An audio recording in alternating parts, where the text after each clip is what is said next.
62 ans après le meurtre de son père, Jean-Pierre Foucault a enfin vu une avancée dans son enquête pour découvrir la vérité.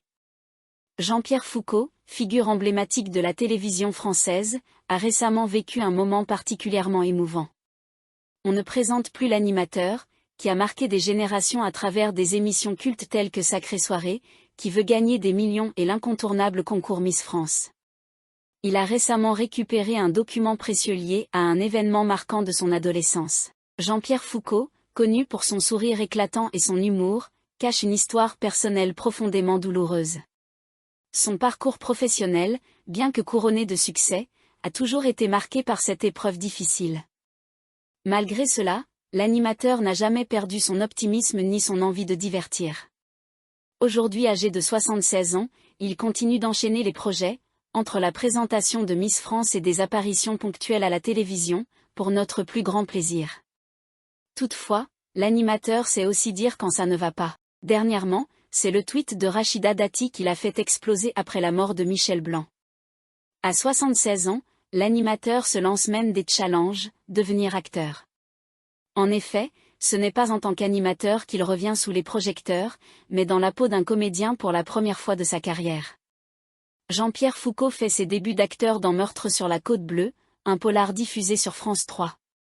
Ce rôle lui permet de tourner chez lui, à Carry-le-Rouet, dans les Bouches-du-Rhône, où il incarne Marc Valency, un architecte du patrimoine témoin d'un meurtre. L'histoire se déroule en Provence, où l'inspectrice de police Chloé Soldani, de retour après la mort de son père, découvre que Marc est en fait son futur beau-père. Ce thriller riche en rebondissements fait remonter à la surface de vieux secrets de famille. Jean-Pierre Foucault avoue avoir tout de suite accepté le rôle, mais il a ressenti une certaine appréhension.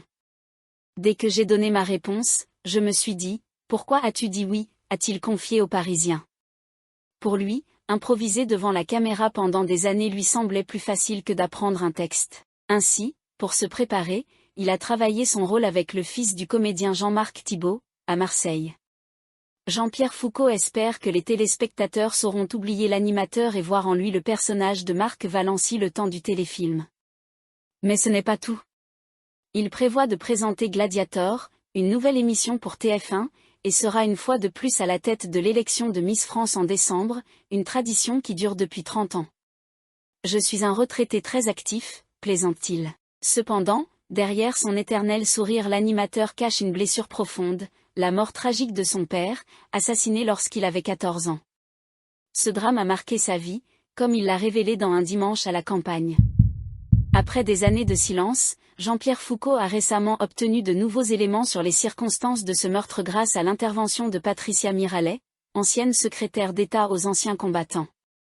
En effet, l'animateur a confié avoir reçu un « cadeau inestimable », le dossier de l'enquête sur le meurtre de son père. Marcel Foucault a été abattu en pleine rue le 22 février 1962, alors que Jean-Pierre n'était qu'un adolescent de 14 ans. Ce drame a profondément marqué sa vie, et il a longtemps cherché à comprendre ce qui s'était réellement passé. L'enquête sur cette affaire avait stagné pendant de longues années, laissant un mystère qui a toujours plané sur Jean-Pierre Foucault et sa famille.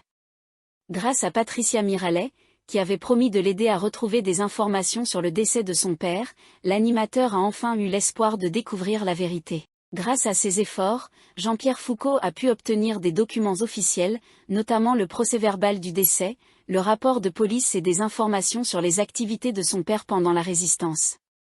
Pour Jean-Pierre Foucault, ce moment a été particulièrement chargé en émotions. J'ai su comment il est décédé, et même la plaque d'immatriculation de la voiture qui a fui après l'assassinat, a-t-il confié. Même s'il n'a pas toutes les réponses qu'il cherchait, cette nouvelle pièce du puzzle lui a apporté un certain apaisement. Cela m'a fait du bien, même si je ne saurai jamais vraiment ce qui s'est passé, a-t-il ajouté.